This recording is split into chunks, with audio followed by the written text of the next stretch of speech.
My name is Mike Garza.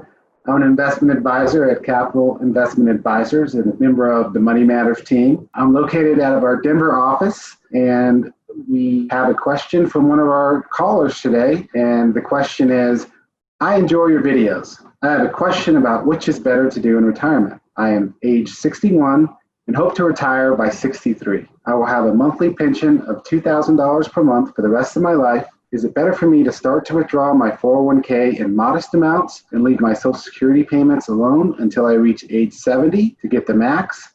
Or is it better for me to start taking Social Security at my full retirement age, which is 66 and 10 months, and take less money from my 401k until I reach the point where it's mandatory to take a distribution from my 401k? Also, how do I calculate what the break-even point for taking Social Security at my full retirement age versus taking it at age 70? Longevity runs in my family, and I am very healthy, so I am guessing I will live past 90 years of age. That's a very good question. We get that question a lot here at Money Matters. It's a question that's very personal, and each individual has their own answer. It's not one answer fits all. And I think when you start talking about Social Security, you should really think about maybe 4 things that are most important. One being, what are your expenses?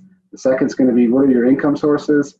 The third is going to be, what are your legacy goals? And lastly, from your family history perspective, what does your life expectancy look like? I think if you look at what are your expenses, start thinking about, what do you spend today? What's your mortgage? What are you going to pay for if you retire before 65, like this caller, for healthcare? Things like that. You want to make sure that you have all your expenses down so you know exactly what it's going to cost for you to live during retirement. And then secondly, income.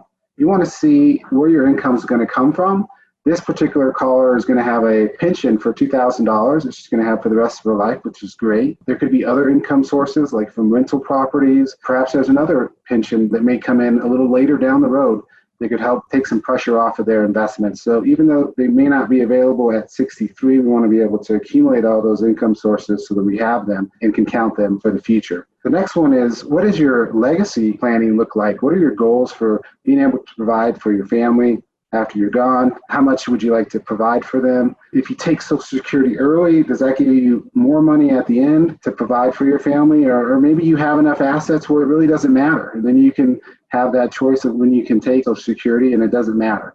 So I think legacy planning is one of the most individual decisions out there. And then lastly, if you look at what your family history looks like, typically the longer you live, the longer you can wait to take Social Security because you're going to be getting that extra money for a longer period of time. And this caller had asked, what's my break-even point? And once we find out a few more things like the exact amount of money that they can receive at whether 63 or full retirement age or age 70, we can run a calculation based on different lifespans, whether it's 90 years or 100 years, and we can really come up with the exact number for you once we get a little bit more information. For example, let's say that you, at age 63, like this caller, starts receiving Social Security, and let's say that the number was $15,000 a year. If they waited until full retirement age, which was 66 and 10 months, then that $15,000 would turn into approximately $20,000 a year.